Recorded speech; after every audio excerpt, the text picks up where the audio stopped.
I like the challenge of ultra running. They usually span the best part of a day. In most of the ultras that I do, you get to cover quite a lot of ground, and it's a bit of an all-day picnic, which is quite nice. So I'm Carla Molinaro. I'm an ultra runner, and I'm probably best known for having tackled Le Jog this summer, which was a run from Land's End in the bottom of Cornwall up to John O'Groats in the very top of Scotland, and I managed to break the world record at the same time, which was pretty cool.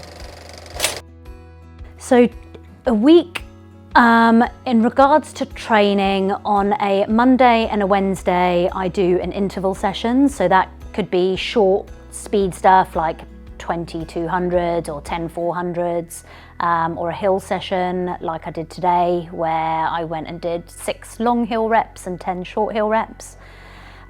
Tuesdays is an easy run, just like super easy. I have a midweek long run where I do anything between 2 to 3.5 hours. Fridays, sometimes I'll run if I'm feeling okay. And that'll just be 45 minutes, super easy. But if I'm feeling really tired, then sometimes I just scrap that run and do it on another day. Saturdays is a long tempo session. So yeah, my favorite session at the moment, which is 4 times 5K, which I know sounds mental, but I think the only reason I really like it at the moment is because I've finally nailed it. After the first time that I did it, I ended up in a bush wanting to die. And now I can do it quite well and hit the same splits for each 5K. And then on a Sunday, it's a long run. So those have been anywhere. They kind of started out at an hour, and I've built them up to 5 hours, which I did last weekend. So I typically wake up about 8 or 9 o'clock in the morning, head downstairs, grab a cup of tea, have some breakfast. Breakfast kind of depends on what I'm doing that day, but can be anything from like French toast to Greek yogurt to porridge. Have my breakfast, and then I like to do most of my training in the morning. So after checking emails and going through some coaching stuff, I will probably start to train about 10, 11 in the morning, do my session, come back, have lunch, and then sit down and work for the rest of the day. If I've got a second session, if that's like mobility, yoga, strength, or another run, I'll do that later on in the day, probably around 5, 6 o'clock. And then get to bed about 11 o'clock at night. So quite a long day. But yeah, that's pretty much the same day in, day out. So just sat down for breakfast. I've got lovely Greek yogurt with berries and some sort of seed concoction. I'm just gonna have a little look at my training today. So I've got hill reps, 6 long hills, 10 short hills with a jog back recovery, and about a 3K warm up and cool down to get down to my hill. It's a pretty nice day, so I'm pretty excited that I don't have to run in the rain. And yeah, before I go, I'm just gonna eat my breakfast, probably drink 3 cups of tea, and then check some emails before heading outside.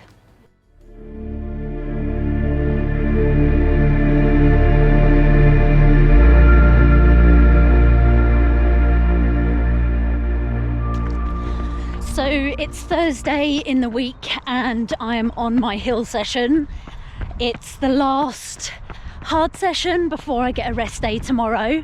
So my legs are pretty tired, but I know that tomorrow's a rest day, so I can actually push pretty hard up on the hills.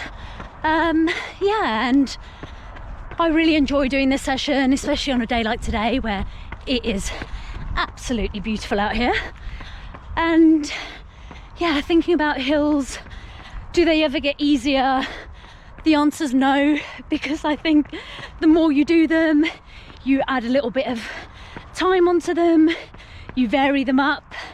Sometimes you go quicker, and a little bit out of breath. No, they never get easier, but that's the beauty of hill and interval training, that you're continually pushing yourself and making yourself a better and stronger runner.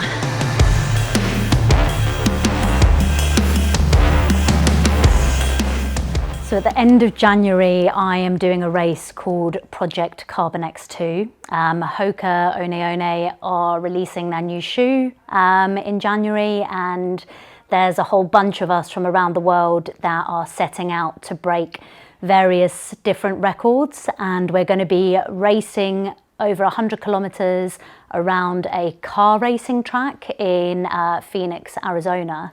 Yeah, my training has changed quite a lot for this event for something that I would have done before. I've essentially almost got like a marathon training kind of framework and then bolted on a lot more miles. Yeah, my long runs have gone up to 62 kilometers, where like in a marathon, you'd obviously probably only go to 40, if that. So I've tried to keep in speed sessions, hill sessions and tempos. There's just a lot more of them in this training cycle.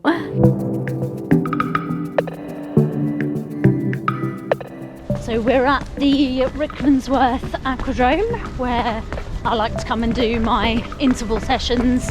It's about just under a K&a-half all the way around this lake, and it's pretty flat and fast, and there's no traffic, so it's quite nice. I can just run quite quickly and not have to think about anything.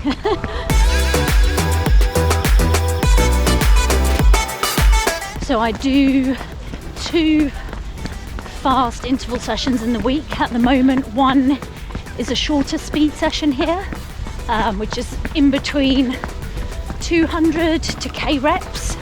So the 100K at the end of Jan, I'm going to be wearing the Carbon X2 to do the race, which, yeah, I'm really excited to see how they perform over 100K.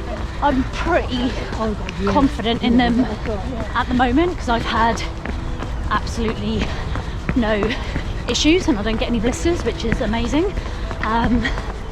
So yeah, looking forward to seeing if they can get my 100K PB down quite significantly. I think everyone thinks they have a limit, and then once you break past that limit, you realise that you can push yourself a little bit further, and then that just carries on going. Like when I started running, I was like, there is no way I'm doing a marathon. Like that is mental. And then you do a marathon and you don't die and it's all right. And then you're like, okay, I can now do an ultra marathon. And then you do one that's a little bit further, and then you do multi-day stuff. And even like a jog, like I was so close to the edge of what I thought that like my body could handle. But like looking back, I'm like, actually, yep, things went wrong and my legs started hurting, but that was because I got a skin infection, not because my body was shutting down on itself.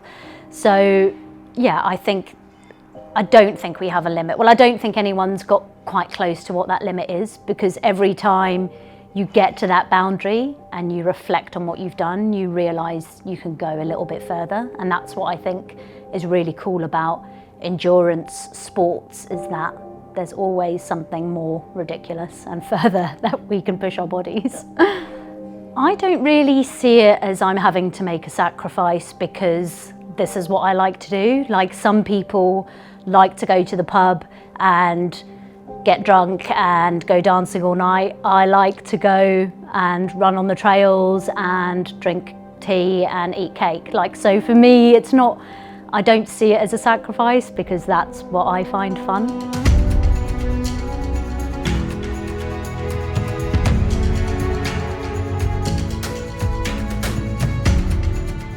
So I'm on one of my recovery runs. It's just a nice, easy 30 minutes up and down the canal, dodging the ducks and the dogs. So this run for me, I don't even look at my watch to see what my pace is.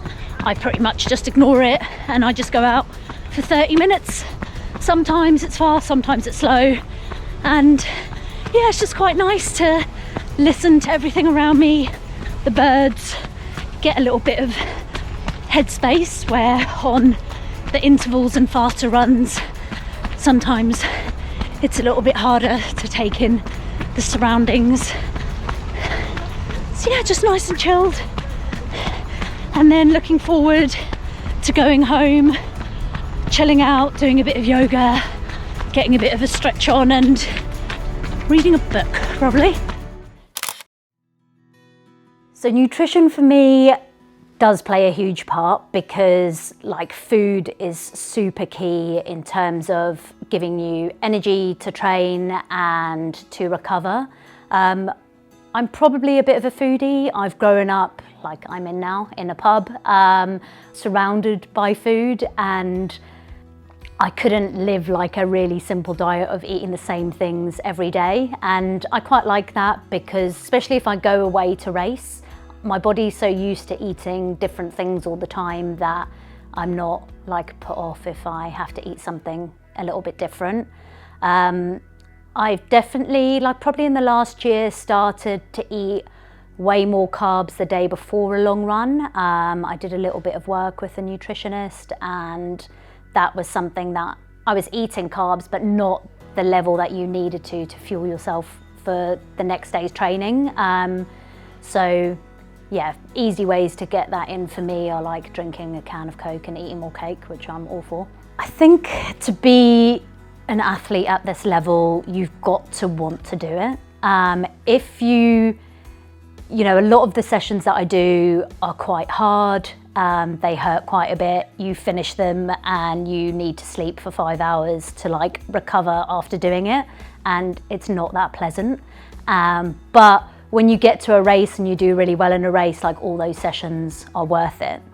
But I think if you don't have the inclination to want to do that, it's very difficult to be able to get to that level. So I think anyone has the capability to do it. I think it's having like the desire to actually want to do it, and it's completely fine if people don't want to, same as if they do. And for me, I just really like seeing like what I can do. And especially now, like a lot of people, you know, when I first started running told me that, oh, like you've passed being able to run at an international level because you're too old at 30, which is ridiculous, where I'm 36 now and I'm still running at that level and still running competitively, and I'm getting quicker than I ever have been.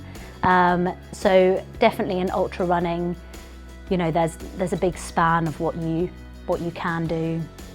And yeah, if you've got the desire to go and run 4 times 5K really fast round in circles, then yeah, you can do well.